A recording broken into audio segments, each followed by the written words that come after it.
In all my years as a trauma nurse, I've learned to trust two things without question: vitals and silence. Not the kind of silence you hear in a quiet room, but the kind that creeps in after the chaos ends. The stillness after a flatline, the hush that follows a family's scream. You can get used to the blood, the broken bodies, the metallic stench of antiseptic soaked into your scrubs. But the silence, that gets in your bones. I'm Dana Whitaker, 42, charge nurse at St. Helens General in Western Michigan, and I've worked the ER night shift since I was 24. I've seen heart attacks, overdoses, gunshots, and the unthinkable things people do to themselves and each other. Eventually, your brain stops trying to make sense of it all. You patch the wounds, call the time, zip the bags, and move on, until something happens that makes you stop moving. That night was October 14th, a Friday. Early fall, so the ER had that mix of seasonal sniffles, drunks who'd pushed their luck, and a couple of high school football injuries. It was unusually busy, but nothing we couldn't handle. I was on with Dr. Patel, who liked to double-check every resident's work like he didn't trust any of them, and Nurse Holly, who was barely 2 months in and still jumped every time a monitor beeped. The worst we'd had so far that shift was a dislocated shoulder and a panic attack that mimicked a heart attack, common enough. We just rolled a seizure patient into observation when the radio crackled. Dispatched to St. Helens, incoming trauma. Male, 30s, motorcycle collision, no helmet, high velocity, ETA 3 minutes. I felt that shift in the air before they even wheeled him in. You learn to read it, how paramedics move when they think they've lost one. Not a run, not a panic, but a kind of rehearsed desperation. They came through the doors like a storm. Trauma room 7. We cleared it in seconds. I remember the gurney wheels skidding across the tile like they always do. But for some reason, this time it hit me differently. Like the sound was too loud. Like the whole hospital paused for a beat. The kind of beat you feel in your chest, not your ears. The patient was in rough shape. Name: Eric Mathers, 34, per his wallet ID. Road rash exposed the muscle and tendon down the left side of his body, like someone had tried to peel him open. His chest was caved on one side. There was so much blood that my first thought was, he's already gone. But they were doing compressions, bagging him, squeezing in fluids. Dr. Patel called for a crash cart. We worked him like it mattered. And maybe it did.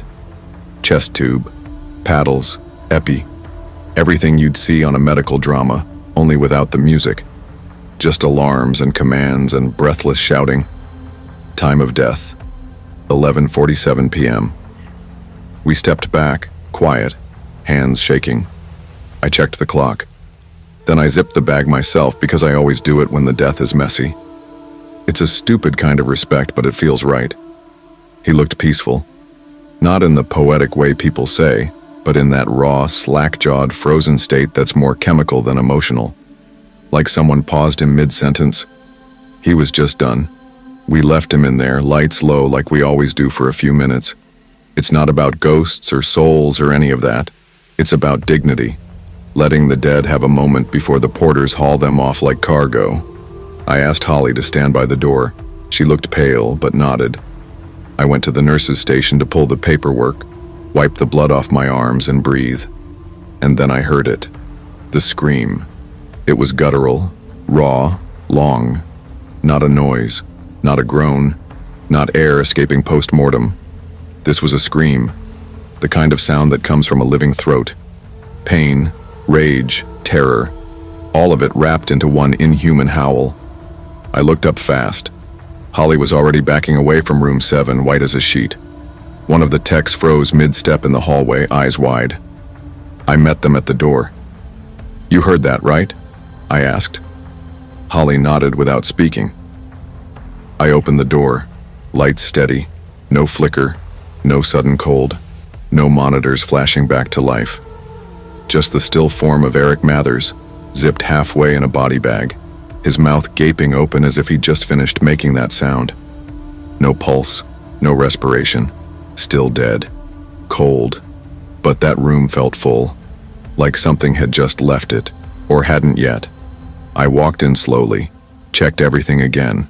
Reflexes, pupils, nothing. I unzipped the bag a few inches and rechecked vitals, more to reassure myself than anything else.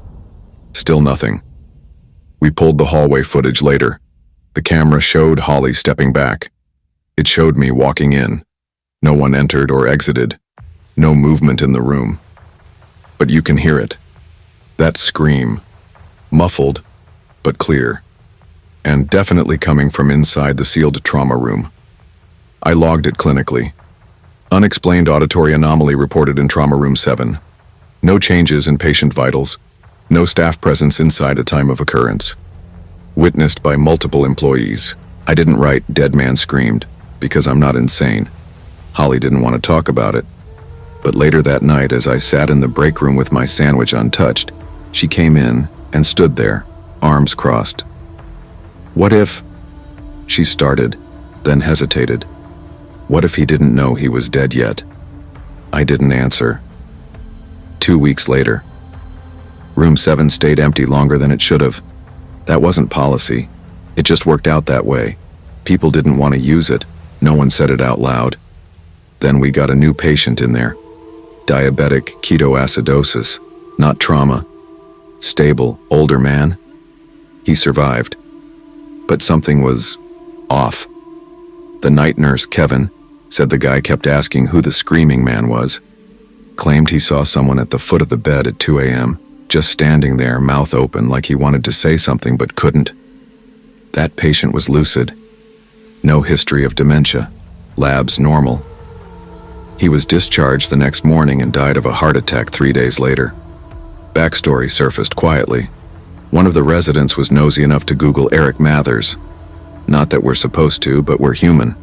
Turns out the guy was a volunteer firefighter years ago. In 2015, he responded to a rollover accident. 3 teenagers. Only one made it. Mathers had pulled a boy from the car who was still breathing, then had to step away when the vehicle caught fire. The kid screamed, and kept screaming while the flames took him. There was an inquiry.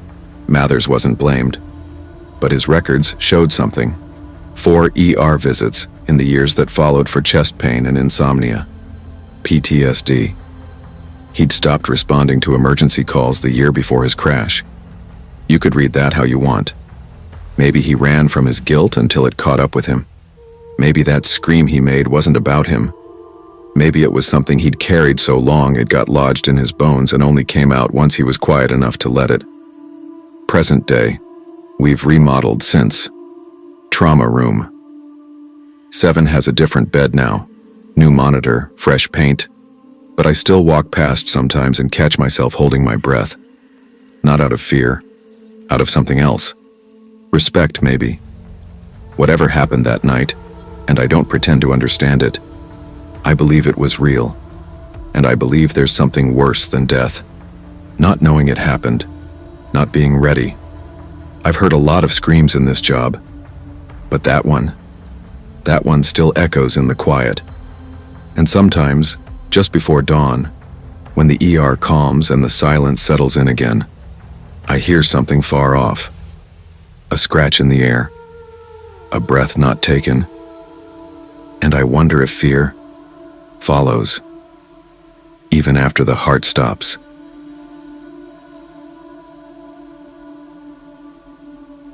I thought I'd seen everything. That's the lie we tell ourselves, the armor we wear. You don't work in the emergency department at Eastgate Memorial for more than 5 years without picking up scars. Some on the skin, most buried deep. Gunshot wounds, mangled car crash victims, overdoses, sobbing families, people laughing 5 minutes before they seize and die. You learn to ride it, to detach just enough to function, to keep your hands steady even as someone's world ends in front of you. But that night, it still follows me. My name is Dr. Adrian Ross. I've been an ER attending for nearly a decade now. Eastgate is a mid-sized city in the Midwest. Big enough for violence, small enough for people to know your name when you're off shift. I did my residency in Chicago. Thought nothing would top that chaos. I was wrong. Small cities have their own brand of unpredictable. I wasn't on call that night. I'd swapped shifts with Javi, one of our newer attendings, because his sister was visiting. I didn't mind. Friday nights usually brought in the usual mess: bar fights, drunk drivers, domestic disputes, maybe the occasional cardiac arrest. But nothing prepared me for Nathan. It was 9:42 p.m. when the call came in from EMS. Young male, mid-20s, found unresponsive on his apartment floor by his roommate. Breathing shallow, non-verbal. GCS score 3. Pupils fixed and dilated. I was standing at the nurse's station with Lexi, one of our senior nurses, reviewing a chart from a combative psych patient who'd just been transferred upstairs. When the radio cracked with the incoming call, Lexi and I locked eyes. GCS of 3, she murmured. That's basically comatose. Fixed and dilated, I said softly. Shit. We moved. Room 3 was prepped in under 2 minutes. Vitals monitors ready, crash cart outside the door, intubation tray open. The paramedics wheeled him in. Young man, maybe 25, pale, slightly unshaven, still in pajama pants and a hoodie. There was something disturbingly normal about how he looked. No blood, no bruising, just a guy who looked like he should be watching Netflix, not lying half dead on a gurney. Name's Nathan Hart, one of the medics said. Roommate found him like this around 9. He was last seen alert maybe 2 hours before that, eating dinner. No known medical history, no drugs in the apartment. No trauma? I asked, listening to his breath sounds as I took over the bag valve mask. None we could find. He's breathing on his own, but irregular. Heart rate's 82, BP 120/70. Pupils were still blown. No corneal reflex, no pain response. His hands were warm, chest rising slowly. But he wasn't there. CT scan was done within 15 minutes. Massive cerebral edema, the radiologist said. Midline shift, brainstem compressed. It's herniation, full. I felt my throat tighten. I'd seen strokes before. Older patients, heavy smokers, uncontrolled diabetics. But Nathan was 25. No hypertension, no warning signs, no reason. Neurology confirmed it within the hour. Dr. Chen, the attending, ran the full battery of brain death tests. Cold calorics, apnea test, doll's eyes, nothing. Flat EEG. He's gone, Chen said gently, not even trying to sugarcoat it. Legally and clinically. Brain death, I nodded, jaw tight. Nathan's mother, a woman named Elaine, arrived around 11:30 with her 2 daughters, Rachel and Becca. I'd had to give hard news before, but never like this. Elaine didn't scream, didn't collapse. She just blinked and said, "He was just eating pizza. He said he'd do the dishes after his show." They agreed to organ donation. Elaine said he was a registered donor. "He'd want to help," she said, voice cracking. The ICU team took over around midnight. I usually bow out at that point, but something in me stayed. Maybe it was because he looked alive. His heart was still beating, chest still rising, skin warm. The ventilator hissed, a lullaby of breath. But there was nothing behind his eyes. No presence. Just a shell. Lexi and I stood in the hallway as they wheeled him to the surgical floor. "It's always weirder when they look peaceful," she murmured. "Like they're just waiting." I know. It was 2:14 a.m. when an OR nurse named Jordan found me. "Dr. Ross, you should come upstairs." "What's wrong?" She hesitated. "They haven't started. The heart, it reacted." My stomach sank. "Reacted how?" "Just come." The surgical suite was quiet. Too quiet. The transplant team stood in a semicircle around the open body of Nathan Hart. The lead surgeon, Dr. Ramesh Kapoor, was holding his gloves in one hand, looking visibly shaken. His assistant stood near the table, pale. "What happened?" I asked. Kapoor looked up. "We were prepping. Standard protocol. Opened the chest. No stimulation, no clamps yet. I touched the heart, just laid a hand on it." He paused. It hit back. "Excuse me?" It pounded. Once, then again, then faster. Not a fibrillation. A rhythm. Like it was aware. A silence fell. He wasn't a dramatic man. I'd seen him calmly perform transplants during literal blackouts. Did you monitor it? I asked. No leads yet. We weren't at that stage. But one of the assistants swore she saw a spike on the EKG screen nearby, just for a second. But there was no patient connected, I said. He just nodded. We all felt it. The team waited. 10 minutes, then 15. They repeated the brain death tests. Nothing had changed. Still legally dead. Eventually, the procedure proceeded. The heart was transplanted into a 38-year-old man in critical failure. It beat. It worked. It thrived. But none of us forgot. I started having dreams. Not nightmares. Just quiet. I'd be standing in an empty hallway hearing the beep of a heart monitor, rhythmic, steady. I'd follow it to a closed door. Inside, Nathan would be lying in a hospital bed, eyes open. "I'm not ready," he'd whisper. His mother called the hospital 2 weeks later, not for a complaint, just a question. "Do you know where his heart went?" "We can't disclose that information," I said gently. "I know," she said. "It's just, I had a dream. I saw him standing in the hallway. He was looking for something. I think he was trying to find his way back." 3 months later, I ran into Kapoor in the hallway. "How's the recipient?" He hesitated. "Healthy. Strong heart, but he's reporting dreams. He says he sees places he's never been, names he doesn't know. He asked his wife who Rachel and Becca were. I felt my blood run cold. He doesn't remember saying it. Says he wakes up crying sometimes. Says he hears a voice saying, 'I'm not ready.'" Science tells us that memories live in the brain, that emotions are chemicals, not spirits. But the body, especially the heart, has rhythm, memory of its own kind, autonomic, persistent. I still work at Eastgate, still take shifts, still ride the rhythm of the ER, but I never forgot Nathan Hart. His heart saved a man, but part of him never left, because sometimes the mind lets go, but the heart remembers.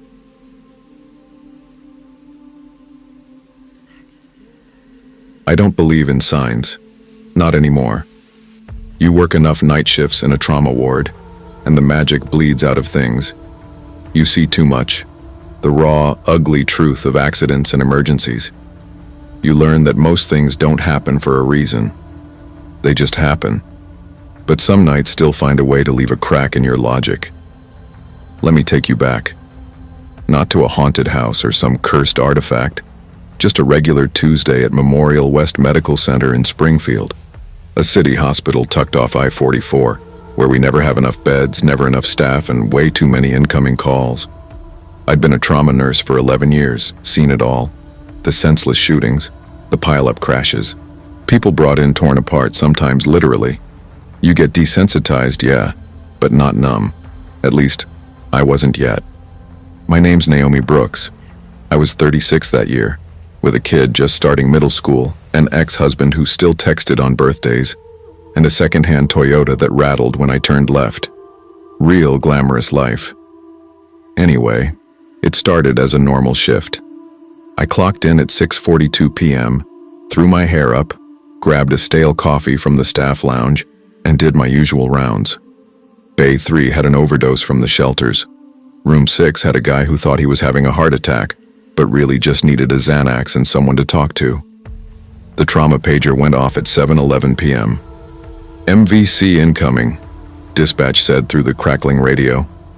"Female, early 30s, sedan versus pickup, ejected on impact, estimated arrival 7 minutes."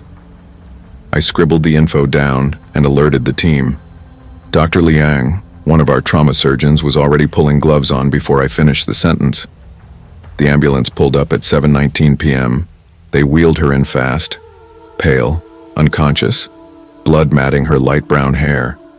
The right side of her face was already swelling. A paramedic shouted vitals as we cut open her clothes and started the trauma protocol. Clara Reynolds, 35, found unresponsive, coded once en route, got her back after 3 minutes, pelvis crushed, BP tanking.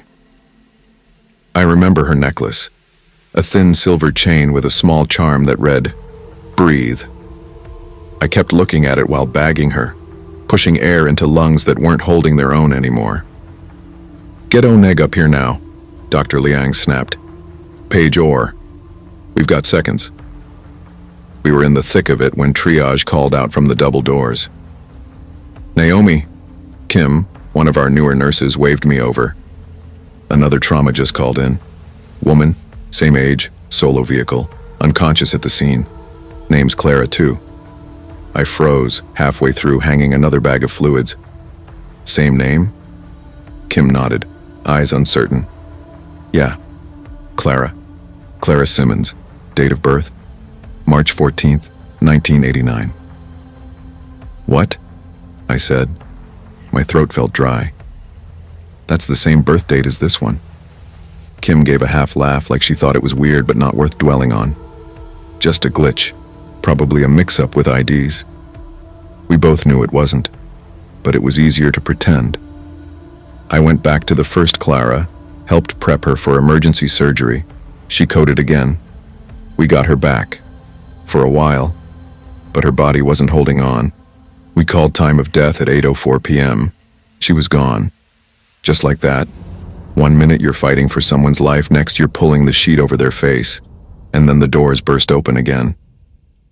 "Second Clara," someone muttered. The paramedics rolled her in fast. She looked nothing like the first. Dark skin, tight curls matted with blood, a long healed scar along her forearm, clothes torn from the accident.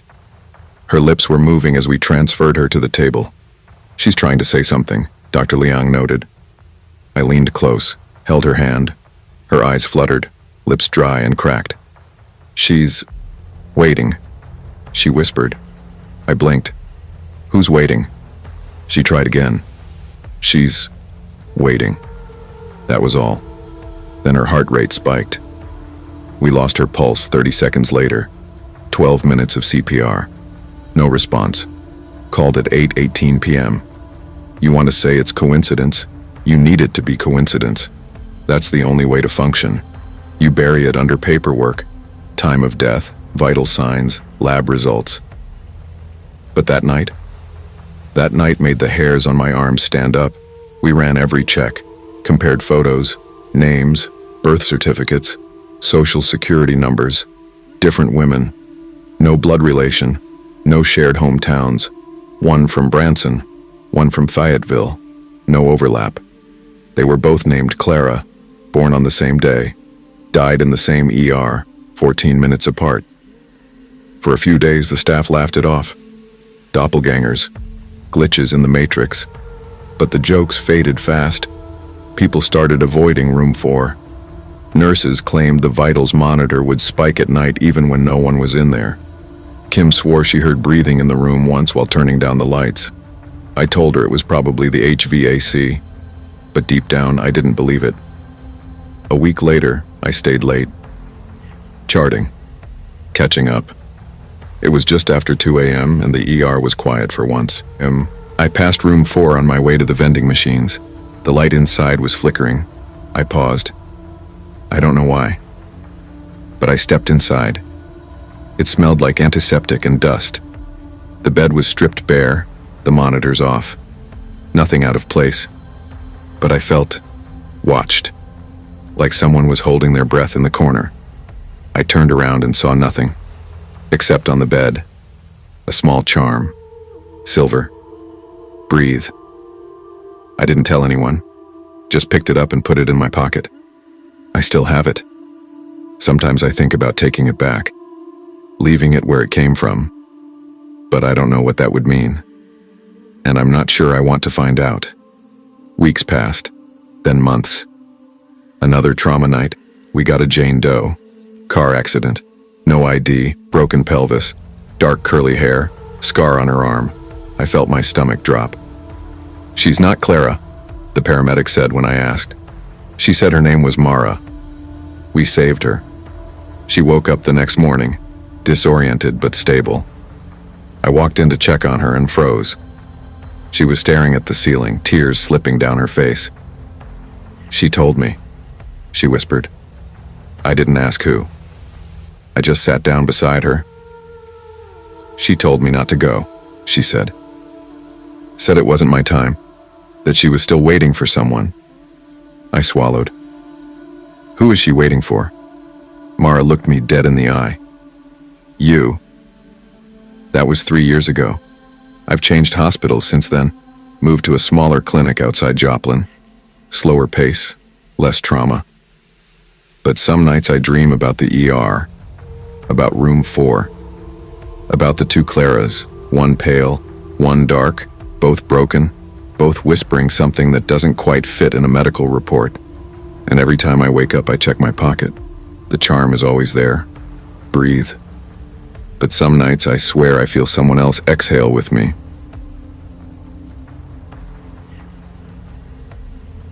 I've worked night shifts at Pine Brook General for almost 8 years, and in that time I've seen the usual trauma.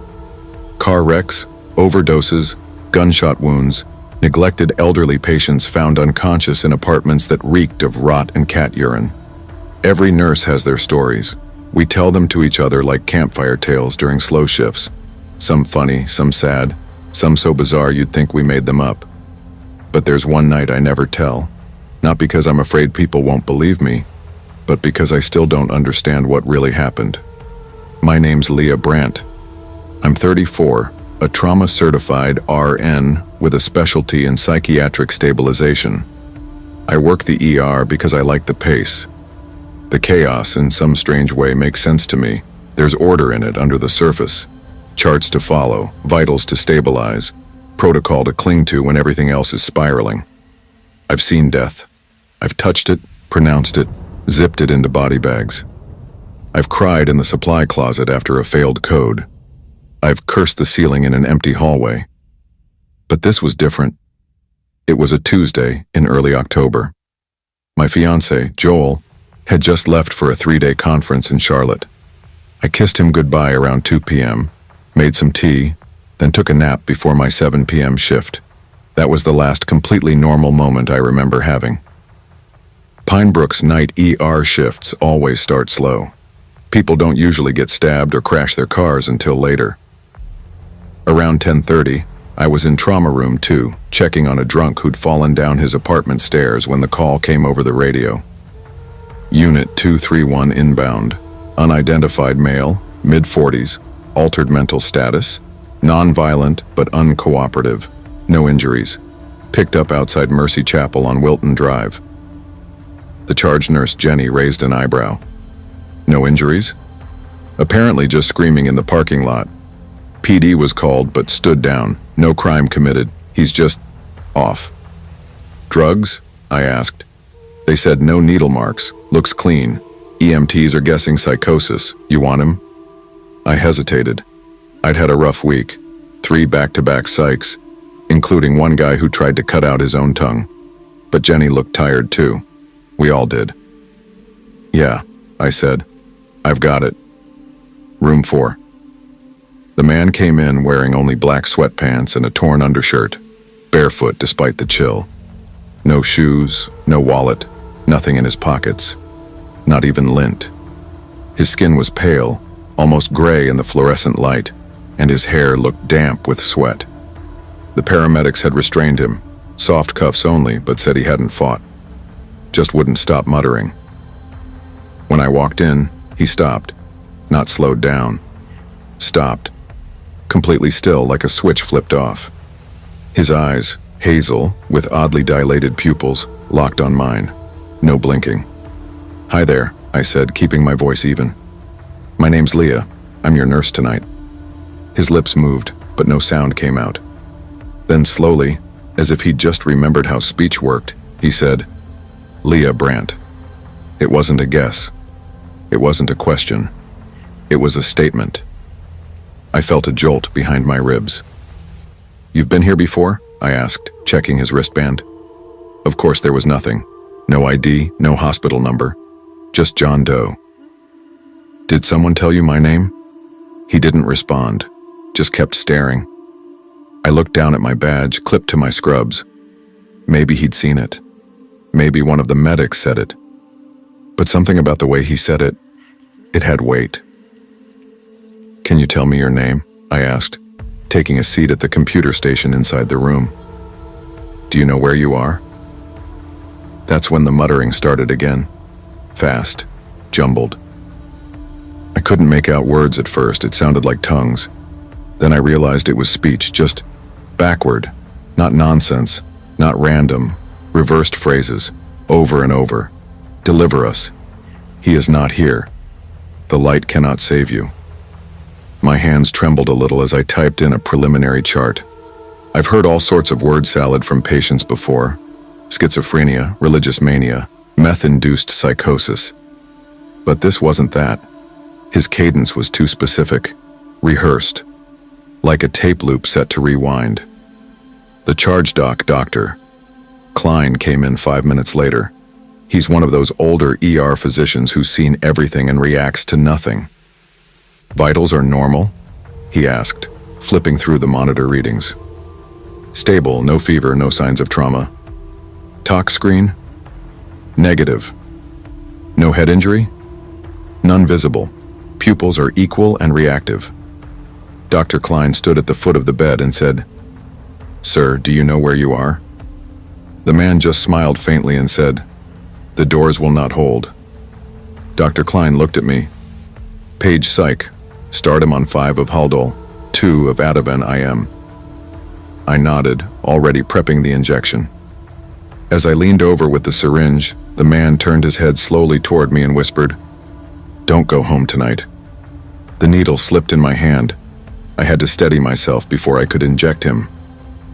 Later that night, 2:12 a.m., the man was sedated, monitored, stable, still muttering occasionally but not thrashing. Security stayed nearby just in case. I was finishing charting in the hallway when my phone buzzed. Unknown number. I never answer unknowns during shift, but I had a strange pull in my chest.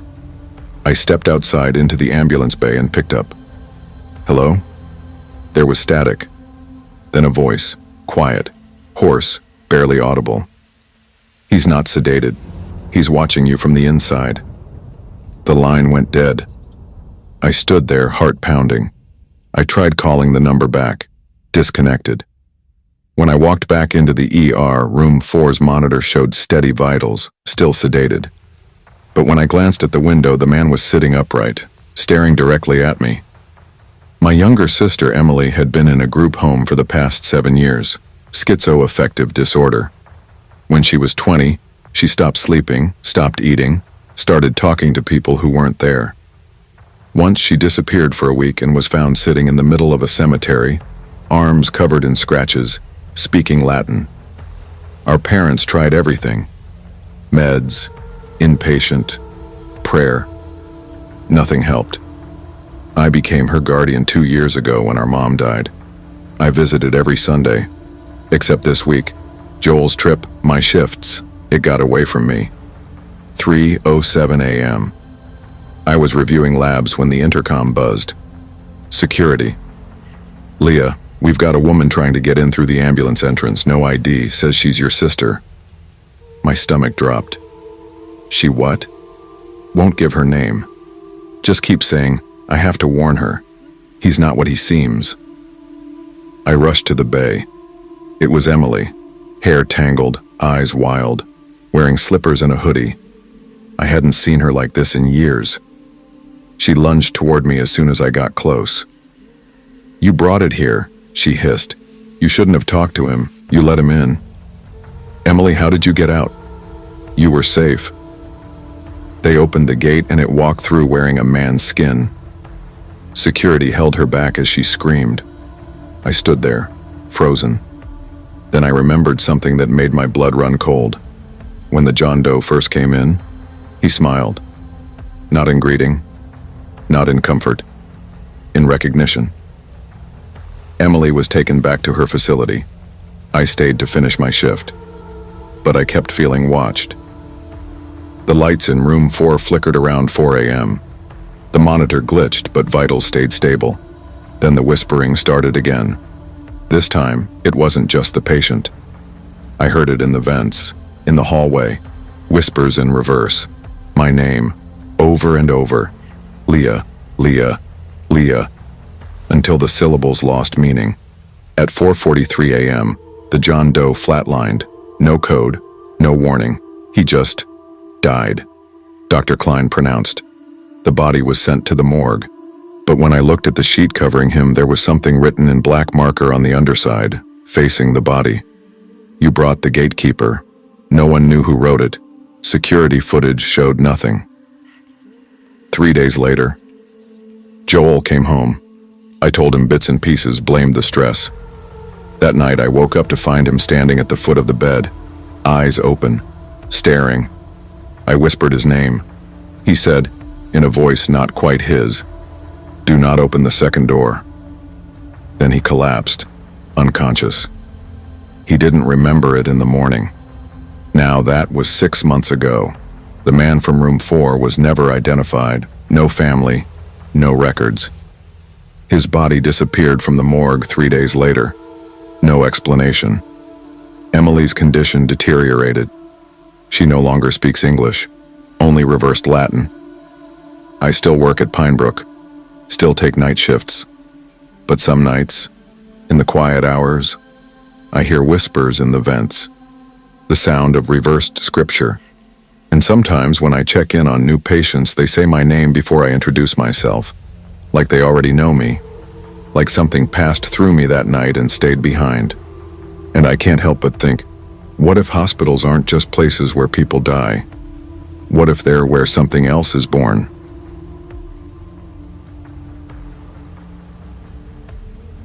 In the end, it was the silence that got to me the most. Not the screaming or the alarms or the coughing fits in the middle of the night. Not the machines flatlining or the code blues echoing down the hall. It was the quiet, the kind that stretches just a little too long. The kind that creeps under your skin and waits there, pulsing. I never intended to work nights, especially not at Briarfield General. The hospital was older than it looked, tucked between a strip mall and an abandoned Catholic school on the edge of Ridley, Pennsylvania. A small town trying to act bigger than it was. The kind of place people moved to for peace and ended up with nothing but stillness. I started as a CNA, certified nursing assistant, after a tough breakup and a relocation I hadn't planned. My mom's sister, Aunt Rena, lived in Ridley. She had a spare room and a need for someone to pay half the electric bill. I needed a job that didn't require a degree and didn't mind long hours. The night shift was all that was open. So I took it. It was supposed to be temporary. You know how that goes. I worked the trauma wing. Not ICU, not ER. Just the weird middle ground for patients not quite stable enough for standard med-surg, but not bad enough for intensive care. Room 9 was at the far end of the hallway, next to a busted linen closet we never used because the door didn't latch right. The whole wing had 12 rooms, but room 9 was the one everyone joked about, or tried to. They said the call light went off by itself, that patients who stayed there saw things, said things. I didn't think much of it. Nurses are a practical bunch. You have to be. The human body is a messy, fragile thing, and there's no time for ghost stories when someone's blood pressure is crashing. But sometimes I wonder if we keep busy just to keep from noticing what's really around us. It started with Mr. Grayson, 84, admitted with a pelvic fracture after a fall down his front porch steps. He had mild dementia, nothing severe. Still called his daughter every morning. Still recognized his primary doc by name, a tall, thin man with long fingers and sad blue eyes. He always smiled when I brought him ice water. "Thanks, sweetheart," he'd say. "Don't know what I'd do without you." He was sweet, grateful. But he didn't like the corner chair. Room 9 had one of those cheap vinyl-covered guest chairs in the far left corner by the window. Same model every room had, beige and creaky. One night, while I was fluffing his pillows, Mr. Grayson reached out and tugged on my sleeve. "Don't turn your back to him," he whispered. I froze. "To who?" He nodded toward the chair. The man sitting there. I glanced back. Empty. Can you describe him? Mr. Grayson tilted his head, thinking. Military type, hat in his lap. Doesn't move much. I smiled gently. Maybe it's the pain meds. You're on a new dose tonight. He didn't argue, just nodded and closed his eyes. The second time was worse. A week later, a woman named Edna Rourke was admitted. Mid-70s, advanced pancreatic cancer. Nothing more to be done. DNR was already signed. Her family had flown in from Oregon, but they weren't staying overnight. She was alert, calm, even made a few jokes about her own condition. But on her third night, she refused to lie on her left side. I came in for rounds and she looked pale, tense, like something had startled her awake. Is he still there? She asked without looking at me. I knew instantly what she meant. I didn't answer. He's polite, she continued, voice thin. Doesn't say much, just watches. But I feel like he's waiting for me. I sat with her for 10 minutes longer than I was supposed to, just holding her hand. Eventually, she dozed off. She died that morning, peacefully, no struggle. I remember thinking maybe she'd made peace with it, but something about the way her eyes had flicked toward that chair before she drifted off stayed with me. I talked to Megan about it next. She was the night charge nurse, 15 years at Briarfield, the kind of woman who could tape a split IV line with one hand while answering a call light with the other. You've seen it, haven't you? I asked her during a slow shift around 3 a.m. She didn't look at me right away, just took a long sip from her Diet Coke and finally said, Room 9's always been different. Different how? You'll think I'm nuts. I already do. She gave a dry laugh, then leaned against the counter. We had a guy, back in 2007, Vietnam vet, no family, no next of kin, brought in for pneumonia, had a cardiac arrest right there in the room. They tried to resuscitate him for 22 minutes. He died. Alone. We didn't even know his first name at first, just had a VA card with J. Benton on it. What happened after? She shrugged. Nothing dramatic, but weird stuff started. Light going on in the bathroom when no one was there. 4 pumps beeping with no alarms. Patients talking about a man watching them. And he always sits in the same chair? Always. She rubbed her arms like she was cold. I don't think he's bad. I think he just stayed. Maybe he thinks he's still on duty, still waiting to be relieved. Things escalated with Anna Clark, young, just 33. Post-op after emergency surgery for an ectopic pregnancy that ruptured. She was doing fine, physically, but on her second night, she hit the call light repeatedly. I came in, and she was curled up on her side, facing the wall, crying. I don't want to die, she whispered. You're not dying, Anna, I said gently. I saw him. He was sitting there, just looking at me. Who? She turned and pointed toward the corner. That man, military, like old-timey, green coat, boots. I looked at him and just knew he was here for me. I sat with her until she calmed down. She didn't sleep that night, but she didn't die either. In fact, she made a full recovery and was discharged a week later. I caught her in the lobby on her way out. Was it a dream? She asked me. I didn't know how to answer. I started noticing the cold, not the hospital chill that seeps from bad insulation or overworked AC. This was different, localized, like standing in front of an open freezer. Only in that one corner, only sometimes. I asked maintenance to check the vents. They did, found nothing wrong. I asked housekeeping if anyone had complained. They just shook their heads. I even stood in the corner myself one night, just to prove to myself it was all in my head. It wasn't. It was like standing next to a still body. Not wind, not airflow, just presence. Then came Nora King. She wasn't a patient. She was my friend, a nurse's aide like me. She was pulling an extra shift, filling in for someone on sick leave. She'd never believed in the Room 9 rumors, called them boredom-fueled nurse folklore. Then one night she was the first to respond to a fall alarm from Room 9. The patient had tried to get out of bed without calling, nothing major. But when Nora came back to the nurse's station, she was shaking, pale. She wouldn't talk about it until the end of the shift. "I saw him," she whispered, "standing this time, not sitting." That was new. What did he do? Just looked at me, then faded, like smoke, gone in 3 seconds. She never picked up another shift in that wing again. It's been 4 years now. We've stopped joking about Room 9. Even the new grads sense it after a few shifts. Patients still talk about the man, still describe the same thing. Hat and lap, green uniform, boots. We still can't find any record of a Jay Benton in the system. No next of kin, no discharge papers.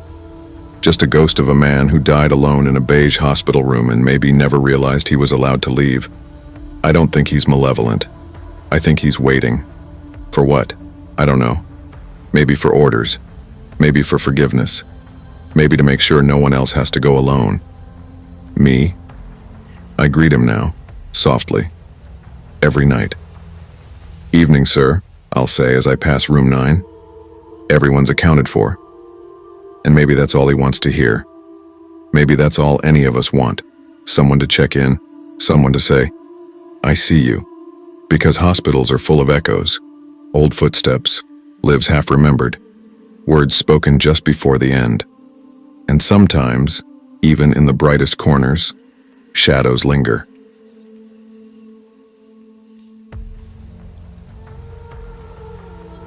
I still remember the first night I worked the graveyard shift at West Pine General. It was one of those slow-burning November evenings where the air was cold enough to sting your lungs, and the fog came in waves so thick, the hospital's entrance sign flickered in and out like a dying beacon. I had just finished orientation earlier that week, long days of protocols, paperwork, and polite nods from nurses too tired to care about another new hire. But that Friday night was my first real shift. The kind where you're truly on your own. I was 24, fresh out of nursing school, eager, nervous, and filled with the kind of textbook confidence that only lasts until your first code blue. My name's Rachel Langley, and I had just moved 2 towns over to be closer to West Pine. It was one of those older regional hospitals, the kind built in the 60s, long white halls that echoed, and walls that looked like they hadn't been painted in at least 20 years. Still, it had a good reputation. It was quiet. Safe. At least, that's what I thought. That night, I clocked in at 10:45 p.m. sharp. The floor was unusually still, except for the distant hum of machines and the occasional squeak of rubber soles on linoleum. I was assigned to the med-surg unit on the 3rd floor, and my supervisor, a grizzled woman named Marcia, gave me the usual, "Don't screw it up" rundown, and handed me a stack of charts. "Room 314 is restless," she muttered. "Mr. Hobbs, terminal. Morphine drips running low. Keep an eye. He's been talking to people who aren't there." "Hallucinations?" I asked, pen poised. She shrugged. "Maybe. Or maybe he's just seeing things we don't." I forced a chuckle.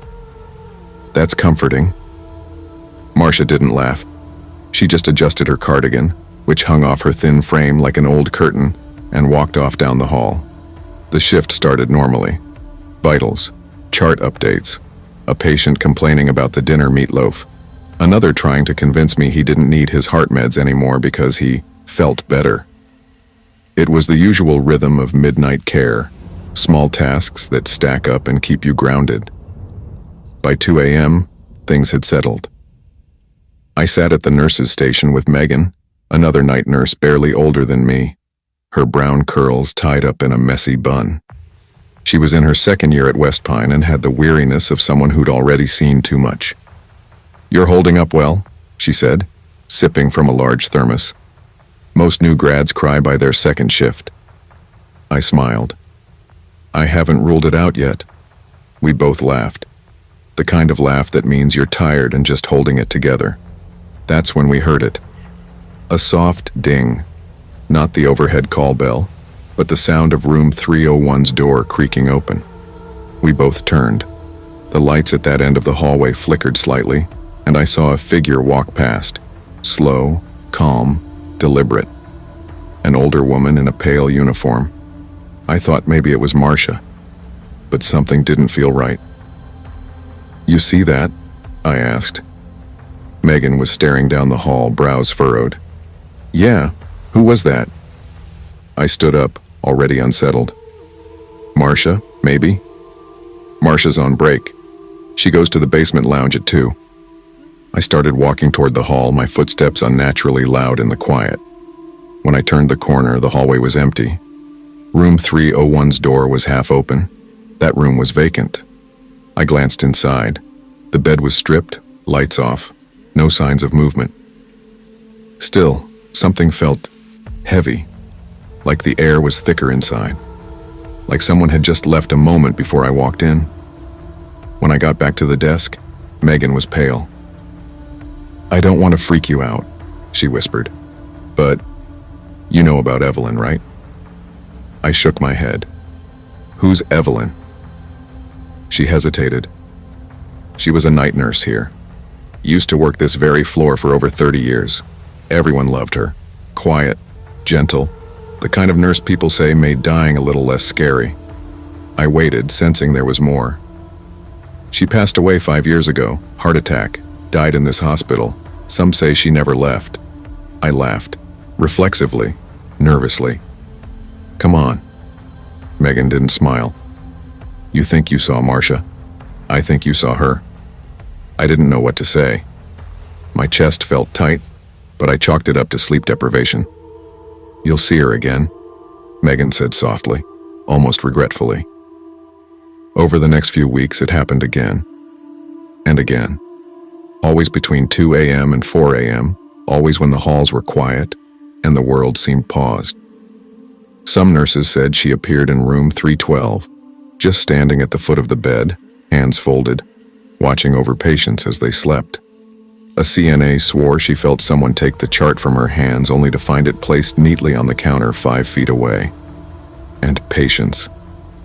One night, a woman recovering from surgery asked me to thank the old nurse with the kind eyes for sitting with her and humming her to sleep.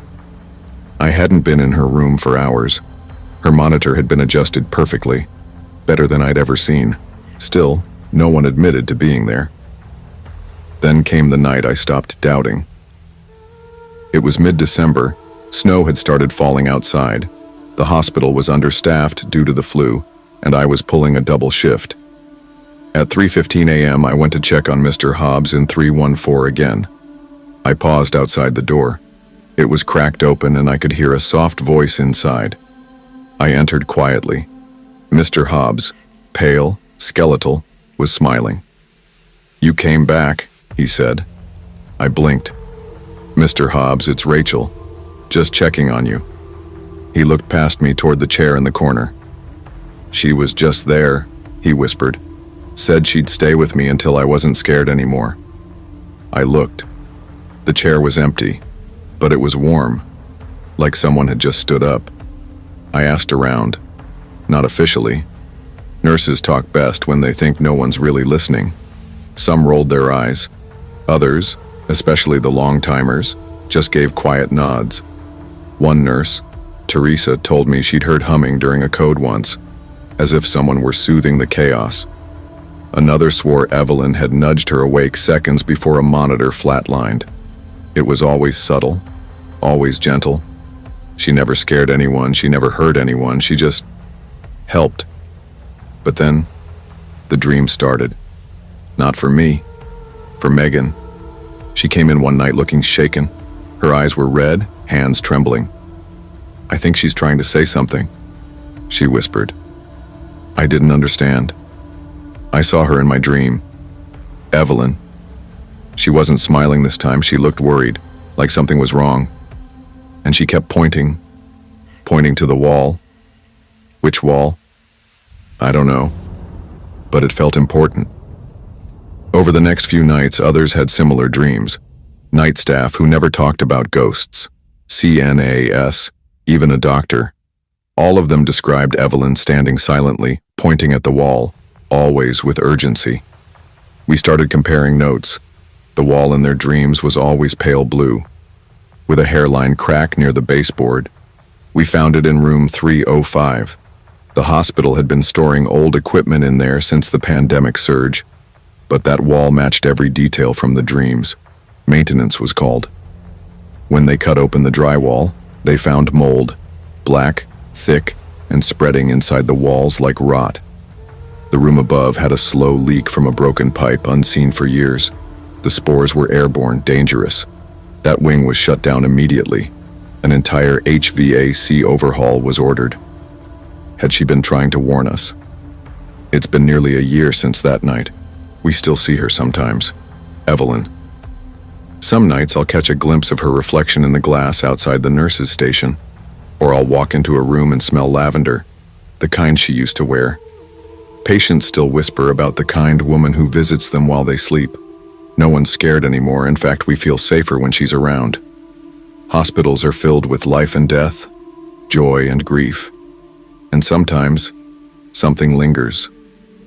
Not out of spite or vengeance, but because they cared too much to truly leave. Evelyn is still doing her rounds, and every time I pass the dark end of the third-floor hallway, I offer a soft nod, just in case she's watching. If you're reading this and you've ever felt someone beside you in the quiet moments, someone who made you feel safe even when no one else was around, you're not alone. Sometimes the best nurses never stop caring, even after death.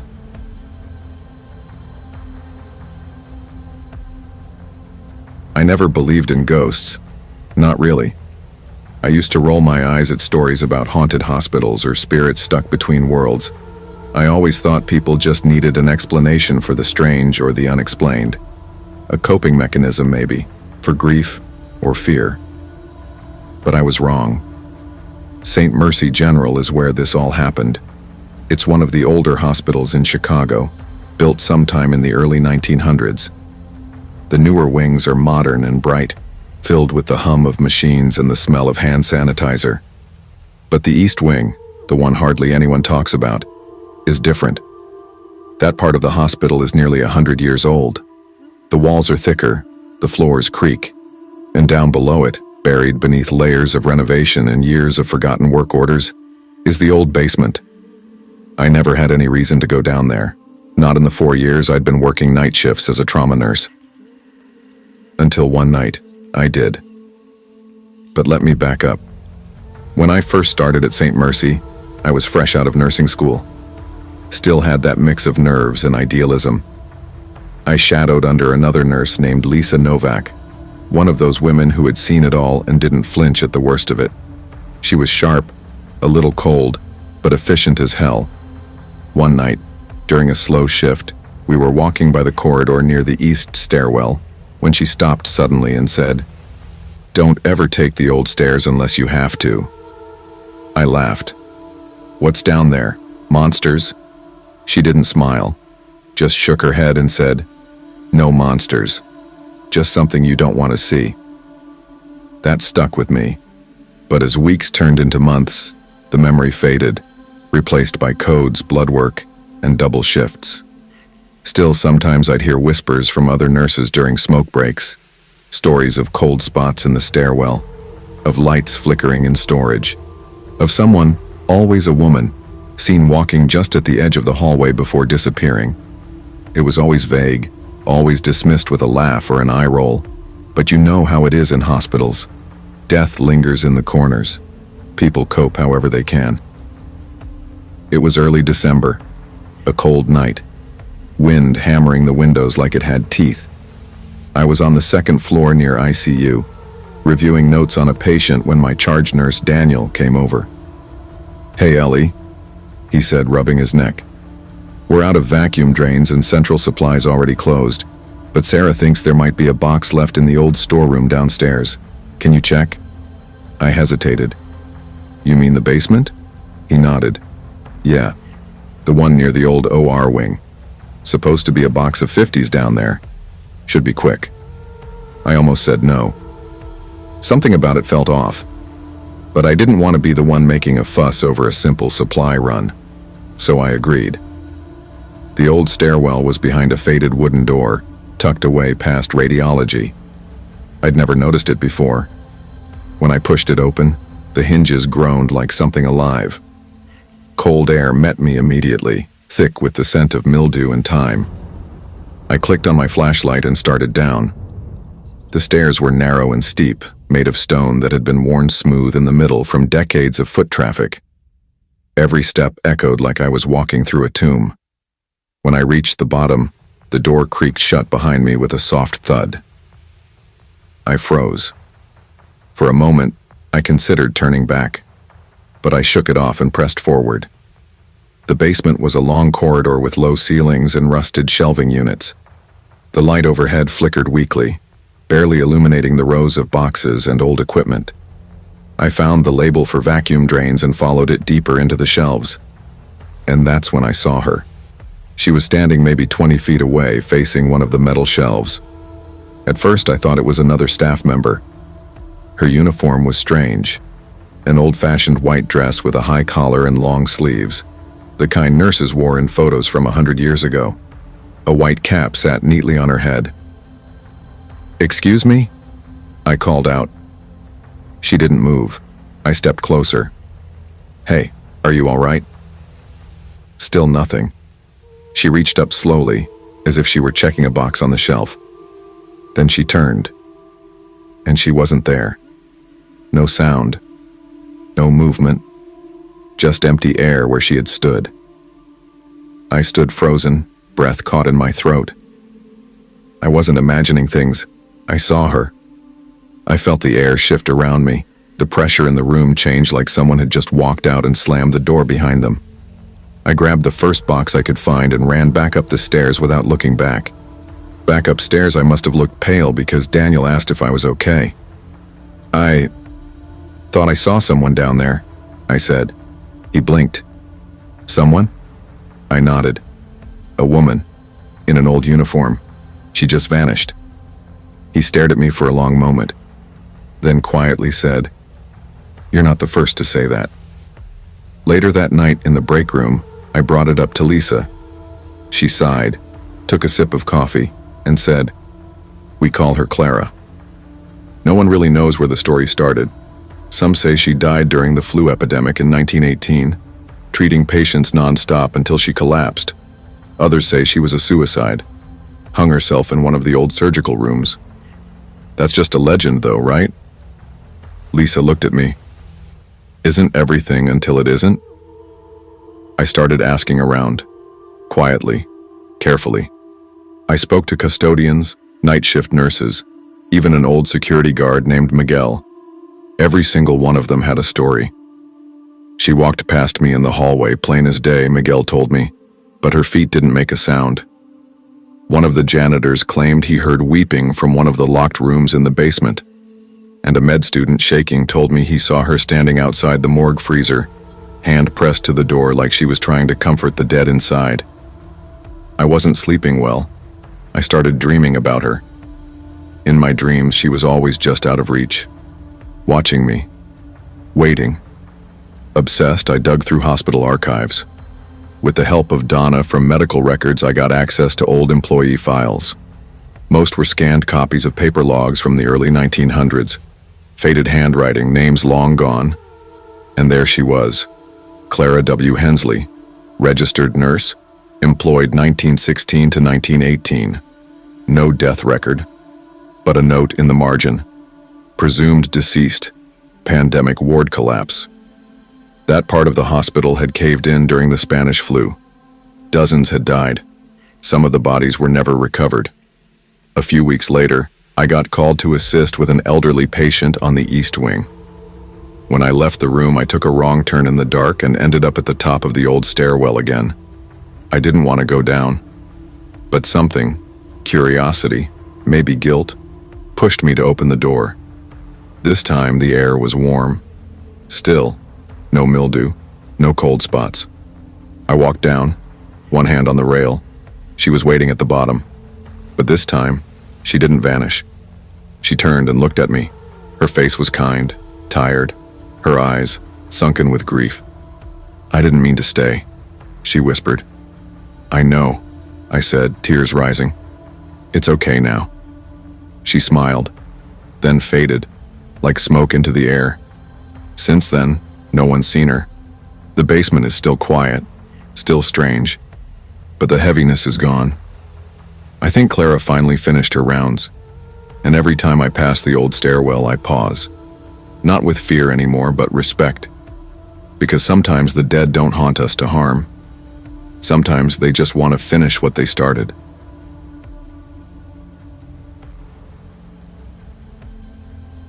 I never believed in ghosts. Not really. Not in the way movies show them, sheets floating down hallways or angry spirits slamming doors. I believed in pain, in death, in the slow, heavy silence that settles after someone dies on your shift. That kind of haunting is real. That kind of presence lingers. My name is Emily Carter. I'm a trauma nurse at Langridge Memorial Hospital, a mid-sized facility tucked between two sleepy suburbs in southern Illinois. I've worked night shifts for nearly 11 years, long enough to forget what normal sleep patterns feel like, long enough to know when something isn't just in your head. Langridge is the kind of place that's always busy, but never truly loud. It has this strange quiet even when the ER fills with cries, groans, and the metallic rattle of gurneys. Some people say the hospital was built over old farmland. Others say there used to be a psychiatric facility here in the 1950s. Maybe it's just old. Cold tiles, dim lights, creaky vents. Hospitals already feel half dead. You don't need ghosts for that. But what happened during one long winter night? That changed everything. It started quietly, as it always does. Late December. Snow blanketed everything outside, and the wind howled like a living thing against the side of the building. We were short-staffed, of course. Flu season had hit hard, and most of the newer nurses were already burning out. That night I was working with Marcus, our youngest charge nurse, and Carla, one of our regular night med techs. We also had an old security guard, Hal, making rounds. We joked about how dead the shift was going to be. It was around 2:15 a.m. when things changed. We had no incoming trauma, no ambulances, and the waiting room was nearly empty. Carla was restocking linens, Marcus was finishing charts, and I was at the nurses' station reviewing labs. That's when I saw him, out of the corner of my eye, by the automatic doors leading from the ER entrance to the ambulance bay. There was a little boy, not walking, just standing. I looked up, expecting a parent to come in behind him, but no one did. He wore a thin hoodie, way too small for the weather, and loose pajama pants that barely covered his ankles. His feet were bare. His skin was pale, like he hadn't been in the sun for weeks. I stood up slowly. "Hey, sweetie," I said, cautious but calm. "Where's your mom or dad?" He didn't answer. He just looked at me. His eyes weren't wide with fear. They were wide with confusion, like he didn't know where he was or why. I walked around the desk and took a step toward him. And then, he was gone. I didn't mean he ran, or slipped out a side door. He just wasn't there anymore. Gone like a blink. I froze, goosebumps crawling up my arms. I turned, scanning the ER. Nothing. Marcus looked up and saw my face. "What?" he asked. I swallowed. "Did you just see a kid by the doors?" He blinked. "Number was someone here?" I didn't answer right away. I just shook my head and told myself it had to be fatigue. We'd been slammed the past few days and I hadn't slept much. But it wasn't a hallucination.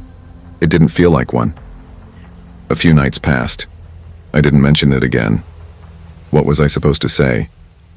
But then Carla brought it up casually during a break. "You ever see weird stuff on night shift?" she asked, unwrapping her protein bar. "Like, stuff you can't explain?" I paused. "Why?"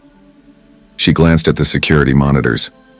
"Last night, around 2, I saw a little kid standing by the supply closet near the trauma bay. Thought it was a patient's sibling or something. But when I went to check, no one." My heart thudded. I kept my tone even. "How old?" 6 or 7, maybe. dirty hoodie, no shoes. Neither of us said anything for a few seconds. More people started seeing him. One of the techs, Adam, swore he saw the boy walking behind a trauma room curtain right before a patient coded. Dr. Kayla Brandt, one of the ER physicians, nearly dropped her coffee when she stepped into the break room and saw the boy sitting in the corner staring at the floor. She said he looked up at her and smiled. The worst part? Security footage never caught any of it. We checked, multiple times. The cameras would flicker, go staticky for a second, and by the time they cleared, the hallway or room would be empty. Hal, the night security guard, tried not to talk about it, but one night while walking me to my car, he muttered, "He's been around longer than you think. There are old reports, from back when I started, always during quiet shifts, always when it snows." I started digging. It took a few weeks. After a few favors and hushed conversations with older staff, I learned something. Back in 1998, a boy named Jonah Reynolds was brought into Langridge Memorial after a house fire. He was 6 years old. Third-degree burns, smoke inhalation, collapsed lung. He was in critical condition when he arrived, but he was stable.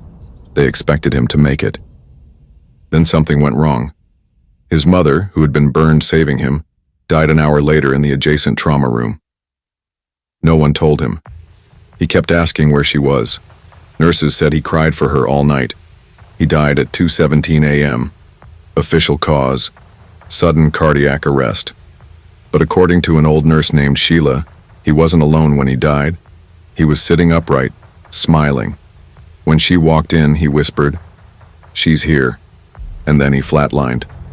1 week later, it happened again. Snowstorm. Power flickers. Backup generators hum. It was 2:17 a.m. again.